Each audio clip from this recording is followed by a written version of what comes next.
¿Con quién andas en este mundo? Ya pregunté en el pasado mensaje acerca de ese refrán que dice, dime con quién andas y te diré quién es el otro. ¿O no es así? No. ¿Cómo es, Adriana?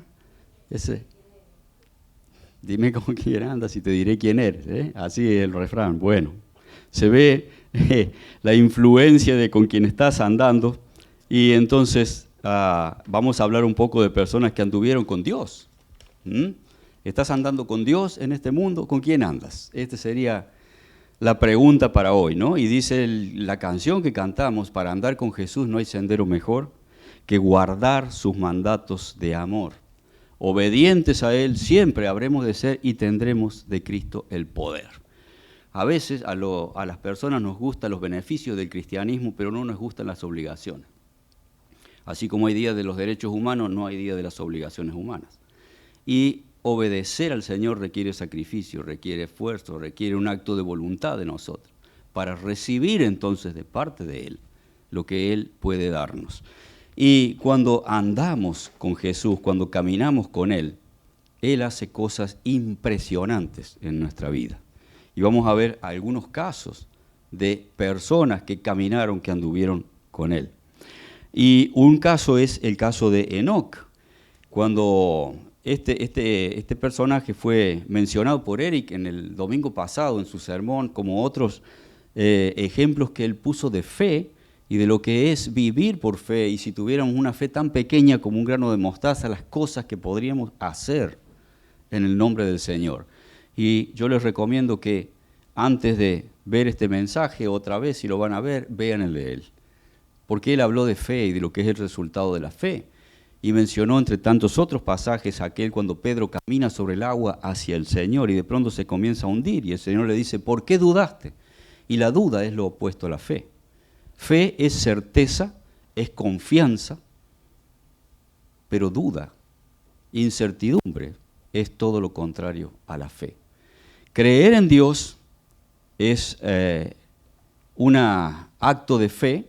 Dios nos da esa fe para creer en Él, pero también tenemos que creerle a Él, creer lo que Él puede hacer, creer lo que Él puede hacer en nuestras vidas, cosas impresionantes, grandísimas. Miren. Vamos a ver en Génesis capítulo 5 y verso 21, dice, vivió Enoc, está hablando de Enoc, 65 años y engendró a Matusalén. Y caminó Enoc con Dios después que engendró a Matusalén 300 años y engendró hijos e hijas. Dice, y fueron todos los días de Enoc 365 años. Caminó pues Enoc, es decir, anduvo con Dios, y desapareció porque le llevó Dios. Impresionante. Una persona que anduvo con Dios, que caminó con Él y no vio la muerte, porque Dios le traspuso sin que Él viera la muerte. Es un hecho tremendo lo que hace Dios con una persona que camina con Él. Dice que Enoc engendró a Matusalén y dice, vivió Matusalén... Mejor dicho, engendró a Matusalén y después que engendró a Matusalén, dice que él vivió 300 años. Entonces, estos 300 años de una persona que caminaba con Dios, que vivía con Dios, fueron un tremendo testimonio para Matusalén. Imagínense ver por 300 años una persona que tiene una comunión tan íntima, tan profunda con Dios, que todos sus actos, todos sus pensamientos, todas sus decisiones, todo tiene que ver con lo que es andar con Dios, entender su voluntad, hacer lo que Él dice. Y este testimonio de Enoc pasó a su hijo Matusalén. Y, por supuesto, pasó también a su nieto Lamec, quien fue el padre de Noé. Lamec pudo conocer a su abuelo Enoc y recibir de parte de él 55 años de testimonio. Y ese testimonio de una persona así tiene que haber impactado tremendamente tanto a su hijo como a su nieto. De manera que cuando llega Noé, Lamec tenía ya una predicción acerca de que algo grande iba a hacer Dios con Noé, y así lo manifiesta. Y Lamec, padre de Noé, muere 5 años antes del diluvio universal. Todos estos datos ustedes los van a ver si se ponen a ver la genealogía de Noé, que no es aburrida, como algunos leen la Biblia y dicen, llegué a la parte de la genealogía, lo paso de largo porque me aburre. Pero no, toda la Escritura es inspirada por Dios para redarguir, para enseñar, para presentar perfecto delante de Dios al hombre. Así que léanla, estúdienla, mírenla, porque es importante. Y llega entonces Noé. Y entonces este Noé viene con un propósito de Dios para su vida. Dice que en ese tiempo de Noé, la maldad, dice, de los hombres llegó a un colmo, a una situación tan grande que para nosotros es inimaginable. Que en todo el mundo conocido no hubiera ni una persona, excepto Noé, que fuera justo, que respetara a Dios, que buscara a Dios, que le obedeciera a Dios. Dice que toda carne se corrompió. Hoy, en la etapa de la gracia, el Señor Jesucristo formó a su iglesia. Y en este momento hay hombres y mujeres en el mundo que siguen al Señor Jesucristo, le obedecen, le buscan, esperan su venida. Y no es la misma situación que en el tiempo de Noé. Pero en aquella generación donde él vivía no había justo ni una sola persona. Y solamente Dios encontró justo en ese momento a Noé. ¿Qué hacía Noé? Noé caminaba con Dios de la misma manera que su bisabuelo caminaba con Dios. Verso 9 del capítulo 6. Y estas son las generaciones de Noé. Noé, varón justo, era perfecto en sus generaciones. Con Dios caminó Noé, es decir, anduvo con Dios. De la misma manera que su bisabuelo Enoc. Y Dios hizo cosas grandes con él. Dice, sigue hablando el pasaje del capítulo 6 de Génesis, dice, y engendró Noé a 3 hijos, a Sem, a Cam y a Jafet. Y se corrompió la tierra delante de Dios y estaba la tierra llena de violencia. Y miró Dios la tierra y aquí que estaba corrompida porque toda carne había corrompido su camino sobre la tierra. Cuando dice todo es todo. Y dijo pues Dios a Noé, y esta es una de las cosas que Dios hace con una persona que anda con él y camina con él. Dios le manifiesta su voluntad con toda claridad. Dios le da a conocer su pensamiento, Dios le dice lo que él va a hacer. La intimidad del que anda con Dios le permite conocer la voluntad de Dios. Y creer en Dios no es lo mismo que andar con él. Cuando vamos al libro de Santiago, en el capítulo 2 y verso 19, dice Santiago, ¿tú crees que Dios es uno? Bien haces, también los demonios creen y tiemblan. ¿Ustedes creen que el diablo no es creyente? El diablo cree. Y el diablo conoce las Escrituras mucho mejor que nosotros a veces, porque intentó tentar al Señor con las Escrituras. Y cuando los demonios miran a Dios, dice, tiemblan. Lo que ellos saben de Dios les sirve para temblar. Ellos creen, pero ellos no andan con el Señor, no caminan con Él, no le obedecen. Pero lo que Dios puede hacer con las personas que le obedecen, que caminan con Él, que andan con Él, son cosas tremendas, inimaginables para un ser humano.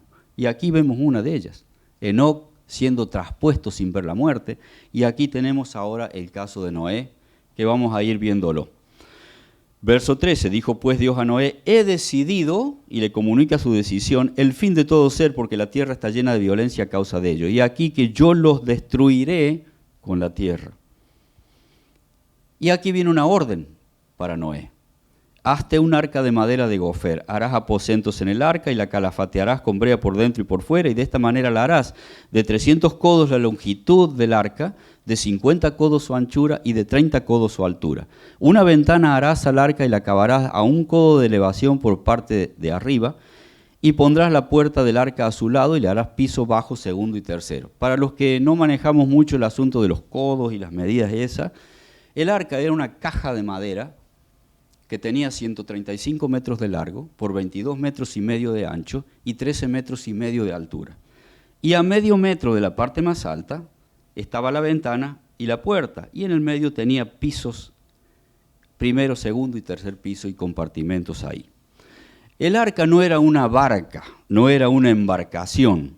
Cuando a veces vemos, hasta películas se han hecho, o vemos una Biblia para niños, vemos ahí el dibujito del arca como un barco. Pero eso no tenía ningún sentido en el diluvio, absolutamente ninguno. El arca no necesitaba una proa, no necesitaba una popa, no le hacía falta un timón, no le hacía falta velas, no le hacía falta remos y mucho menos un ancla.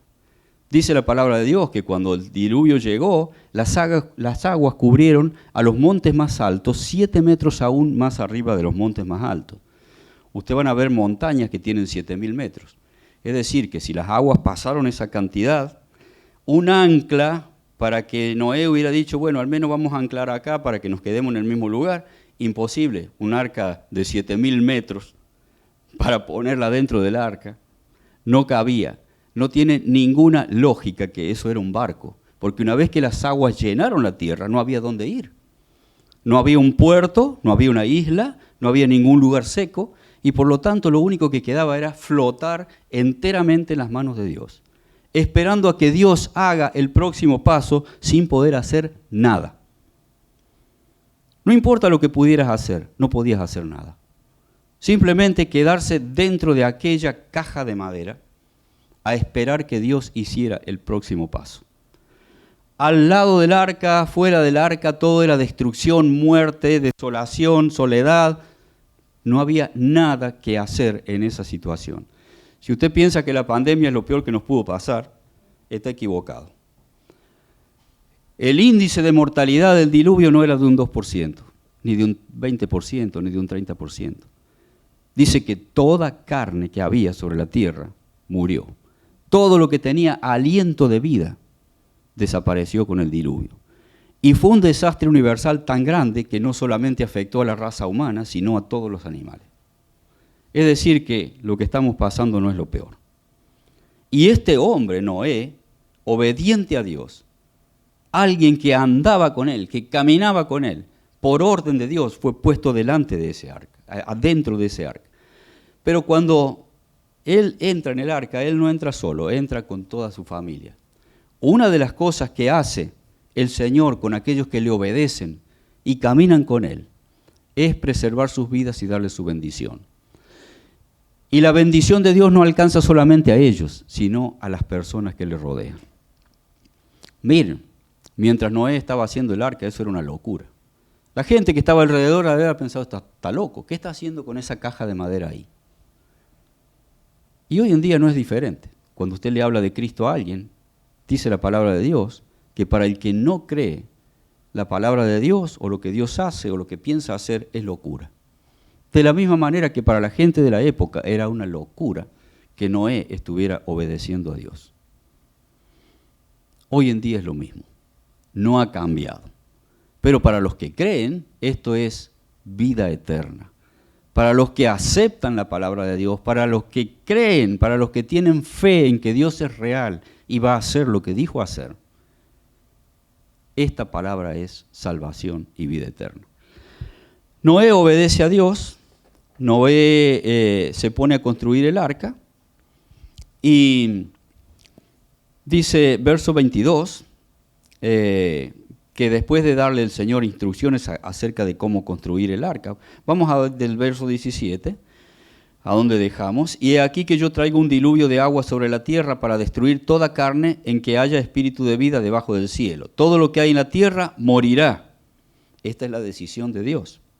Mas estableceré mi pacto contigo y entrarás en el arca tú, tus hijos, tu mujer y las mujeres de tus hijos contigo, toda su familia. Y de todo lo que vive, de toda carne, 2 de cada especie meterás en el arca, para que tengan vida contigo, macho y hembra serán. De las aves según su especie, y de las bestias según su especie, de todo reptil de la tierra según su especie, 2 de cada especie entrarán contigo para que tengan vida. Cuando Dios usa a alguien que le obedece, lo usa para preservación de vida. Y toma contigo de todo alimento que se come y almacénalo y servirá de sustento para ti y para ellos. Y lo hizo así Noé conforme a todo lo que Dios le mandó. ¿Estoy haciendo lo que Dios me manda? ¿Estás haciendo lo que Dios manda? ¿Estamos haciendo conforme a todo lo que Dios quiere que hagamos? ¿Estamos andando en las obras que Él preparó para nosotros? Es una buena pregunta que nos tenemos que hacer. Dijo luego Jehová a Noé, entra tú y toda tu casa en el arca, porque a ti he visto justo delante de mí en esta generación. Y aquí otra orden de Dios. Entra en el arca. No podría haber entrado si no hubiera obedecido el paso previo, porque no habría ningún arca. Noé creyó a Dios que él iba a hacer lo que iba a hacer, y se dispuso a obedecer, y construyó el arca, y ahora Dios le dice, entra en ese arca. De todo animal limpio tomará 7 parejas, macho y hembra, y le indica lo que debe hacer con los animales.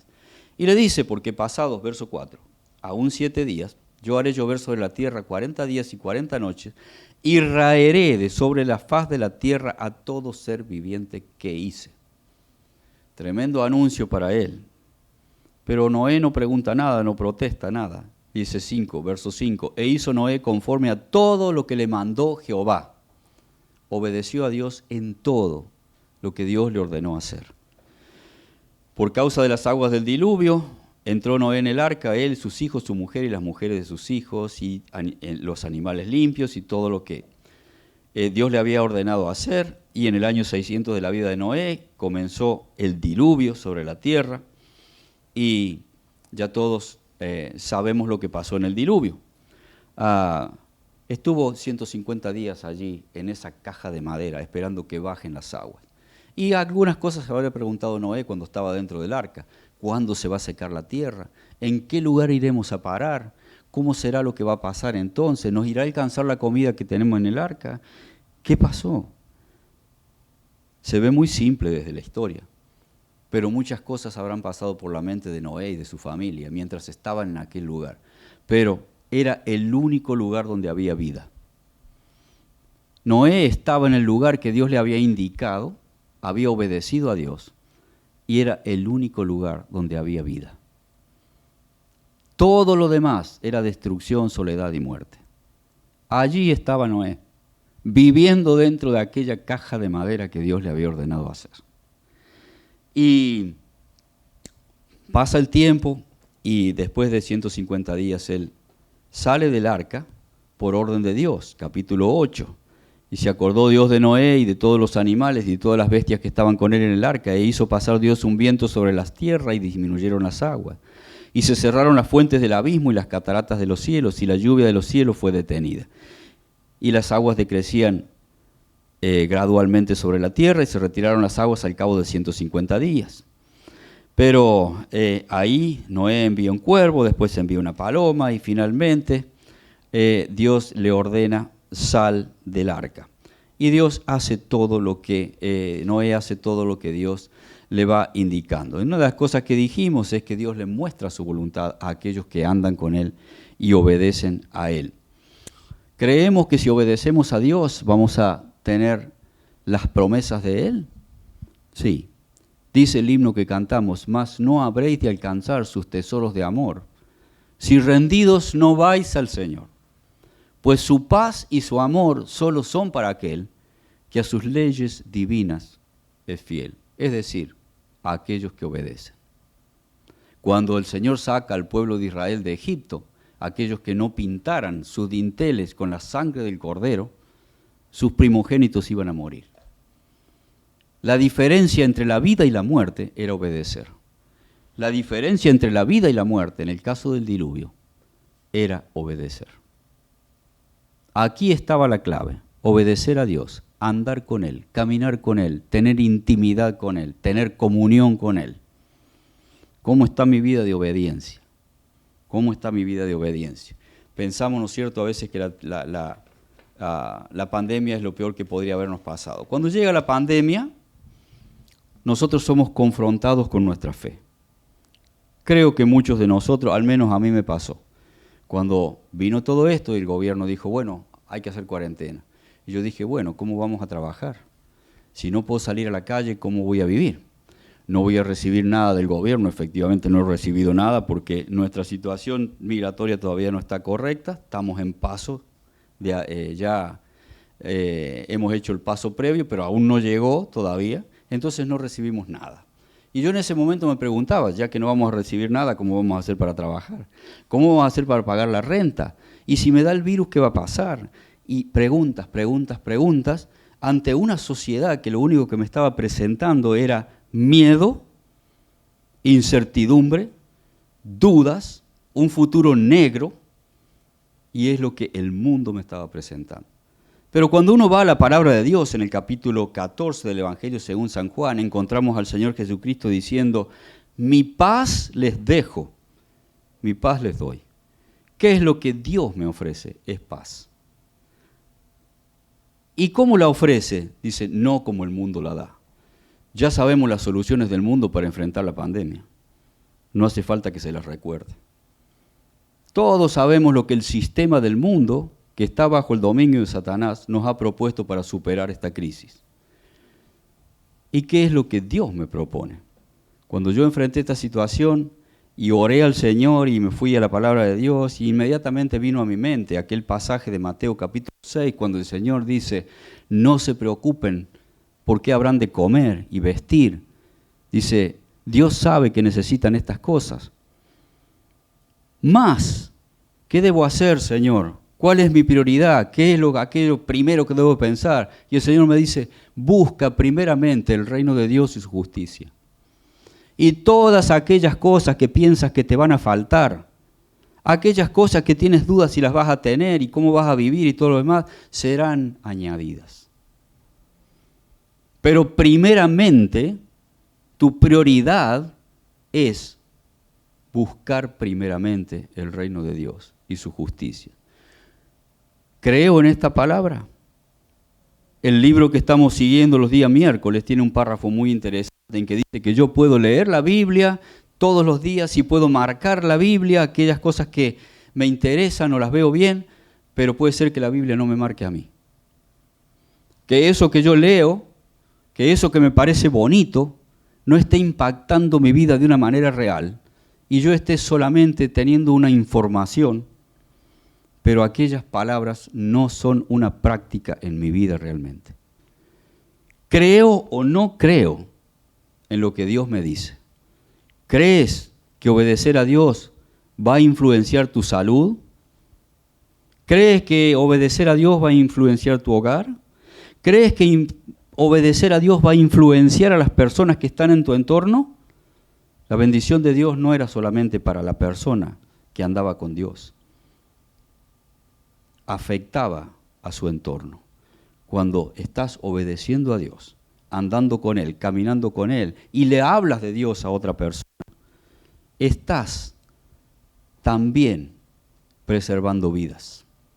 Y no hablo de vidas solamente aquí, hablo de vidas en la eternidad.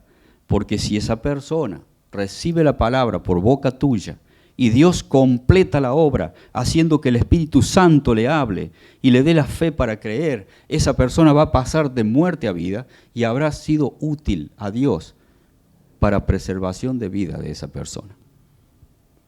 De modo que Dios puede hacer cosas increíbles, grandísimas en nuestras vidas si nos sometemos a Él y caminamos con Él. Obedecer a Dios es fundamental, es decisivo para que nuestras vidas sean una vida de victoria. Y alguno puede ser, bueno, pero las personas que obedecieron a Dios sufrieron. Y les tengo que decir que es cierto. A veces los seres humanos quisiéramos borrar aquellas palabras del Señor que dicen, en el mundo tendréis aflicción. Nos gustaría que el Señor no hubiera dicho aquello, pero lo dijo. Y sí tendremos aflicción en este mundo. Pero cuando pensamos en esto, pensamos en aquellos que dieron sus vidas por el Evangelio y fueron tirados al foso de los leones, o fueron aserrados, esta lista de fe que dice en Hebreos capítulo 11, y otros fueron quemados vivos, otros, pero nunca esas aflicciones pudieron quitarle el gozo de saber que tenían una eternidad con Dios. En Hebreos, en el capítulo 12 de Hebreos, y en el verso 1 y 2, leemos acerca del Señor Jesucristo. Hebreos, capítulo 12, si lo buscan ahí conmigo, y vamos a leer este pasaje. Y está hablando aquí del Señor Jesucristo. Dice, por tanto, y de nosotros también.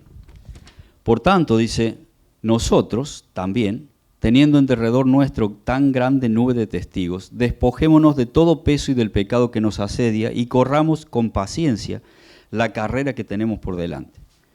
¿Y qué debemos hacer frente a todo lo que nos pasa en este mundo? Dice, puestos los ojos en Jesús, el autor y consumador de la fe, el cual por el gozo puesto delante de él sufrió la cruz, menospreciando el oprobio, y se sentó a la diestra del trono de Dios.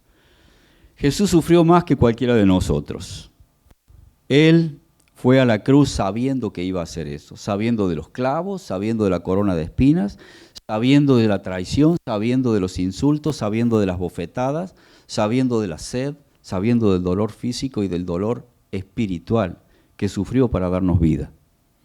Y sabiendo eso, dice que Él menospreció todo aquello y fue a la cruz y cumplió con el propósito que Dios había tenido para Él.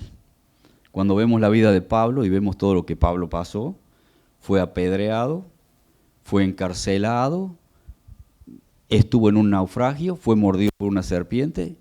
Miren, la vida de Pablo fue una vida de sufrimiento, pero ustedes no van a ver en la Biblia que él se quejó de eso, nunca. Porque el gozo, la alegría de saber que estaba sirviendo a Dios y estaba cumpliendo con el propósito de Dios, podía mucho más que cualquier problema que podía tener mientras vivía en este mundo. Y nosotros estamos en este mundo y tendremos aflicción. Como lo dijo el Señor, se va a cumplir. Pero nuestra esperanza no está puesta aquí. Este no es nuestro hogar, esta no es nuestra ciudad, no es nuestro lugar donde finalmente vamos a estar si es que hemos creído de todo corazón en el Señor. Nuestro gozo está en saber que un día nos vamos a despojar de este cuerpo de muerte y vamos a resucitar con el Señor, con un cuerpo glorificado donde no va a poder más la enfermedad, el dolor, la tristeza, nada va a poder afectarnos de la manera que ahora nos está afectando. Miren, puede ser que nos estemos preocupando demasiado por conservar nuestra vida, por mantenernos bien, puede ser que lo estemos haciendo. Y está bien, debemos cuidar nuestra salud, no debemos abandonar nuestra salud, eso está bien, pero tenemos que pensar que Dios ha decidido el día que llegamos aquí como el día que nos vamos. Ninguno de nosotros puede elegir dónde va a nacer. Me hubiera gustado nacer en una familia acomodada, en un hogar, una casa linda, tener salud y la salud asegurada porque mis padres tienen dinero para sostenerme, una buena educación, una vida tranquila, linda, que yo pudiera haber elegido nacer en un lugar así, pero no. Dios eligió el lugar donde íbamos a nacer, el tiempo donde íbamos a nacer, los padres que íbamos a tener, y así es nuestra vida. Y si estamos pensando que vamos a poder prolongar nuestra vida, no se haga esas ideas. Dice el Señor, ¿quién podrá, por mucho que se afane, añadir a su estatura un codo? Mire, si usted está pensando en tantas cosas hoy en día, cuando llegue el día en que el Señor le pida estar con Él, por más que usted use mascarilla y se vacune y haga todas las cosas que el mundo dice que le haga, usted se va a ir, lo mismo. Pero si usted está andando en el propósito de Dios, si usted está caminando con Dios, está andando con Él, por más muerte, desolación, soledad, desastre que haya a su alrededor, usted va a seguir aquí. Hasta el día en que Dios diga basta. Noé vivió 300 años después del diluvio y murió, no sin antes cumplir con el propósito de Dios para su vida. ¿Sabe cuántas veces quisieron matar al Señor? Tremendo. Cuando el Señor era un bebé, lo estaban buscando para matarlo. Y sus padres lo tuvieron que llevar a Egipto, porque estaban ya buscando para matarlo. Y así creció y vivió su vida, y cuando uno va al capítulo 7 del Evangelio de Juan, usted va a ver que los judíos buscaban a Jesús para matarlo. Pero ¿por qué no lo mataron? Dice la palabra, porque su hora aún no había llegado. Pero cuando fue el momento de Dios, Él fue a la cruz y entregó su vida, y cuando Él entrega su vida y consuma la obra de salvación en la cruz, dice, consumado es. Él cumplió la voluntad de Dios. ¿Estamos cumpliendo la voluntad de Dios? ¿Hay un propósito de Dios en nuestra vida? ¿Estamos cumpliendo con ese propósito? ¿O simplemente estamos vegetando como cristianos? Cuando nuestra fe es confrontada, ¿cómo reaccionamos? ¿Cómo Dios obra en nuestra vida? ¿Marcamos una diferencia? ¿Vivimos lo que creemos? ¿Qué tan grande es el Dios que tenemos? ¿Es más grande que el problema? ¿O el problema supera la confianza que tenemos en Dios y entonces dudamos. Preguntas, preguntas, preguntas, preguntas que debo hacerme cuando estoy frente a un evento de carácter universal como el que estamos viviendo. Y quiero terminar con un pasaje que para mí me gusta y ha sido de mucha bendición para mí, y muchas veces que me toque hablar ustedes me van a ver que cito este pasaje, porque creo que es clave para alguien que quiere los beneficios de Dios, los beneficios de la vida cristiana, y vivir una vida limpia, una vida buena, una vida que refleje a Dios en actitudes, en pensamientos, en obras. Dice en el libro de Job, en el capítulo 11 y en el verso 13, si tú dispusieres tu corazón y extendieres a él tus manos, si alguna iniquidad hubiere en tu mano y la echares de ti, y no consintieres que more en tu casa la injusticia, entonces, y aquí está la promesa, levantarás tu rostro limpio de mancha, y serás fuerte, y nada temerás, y olvidarás tu miseria, o te acordarás de ella como de aguas que pasaron. La vida te será más clara que el mediodía, aunque oscureciere, será como la mañana. Tendrás confianza, porque hay esperanza. Mirarás alrededor y dormirás seguro. Te acostarás y no habrá quien te espante, y muchos suplicarán tu favor. Y en otra versión de la Reina Valera contemporánea, dice, si de todo corazón extendieres a él tus manos y te arrepintieres, entonces levantarás tu cara limpia de pecado. Y sigue hablando de las promesas que Dios tiene para aquellos que se deciden a obedecer a Dios y buscarle de todo corazón. ¿Buscarás a Dios de esa manera hoy? Extenderás tus manos a Él y le dirás, Señor, me arrepiento de mis pecados. Señor, perdóname. Señor, ven a mi vida hoy. Quiero tu paz, esa paz que sobrepasa todo entendimiento. Señor, quiero caminar contigo desde ahora en adelante. Quiero andar contigo. Quiero cumplir con el propósito que tú tienes para mi vida y no pasar de largo por este mundo y ser olvidado porque realmente no hice nada. ¿Quieres una vida así? Busca a Dios de todo corazón hoy y ríndete a Él y deja que Él llene tu vida y te haga una persona distinta.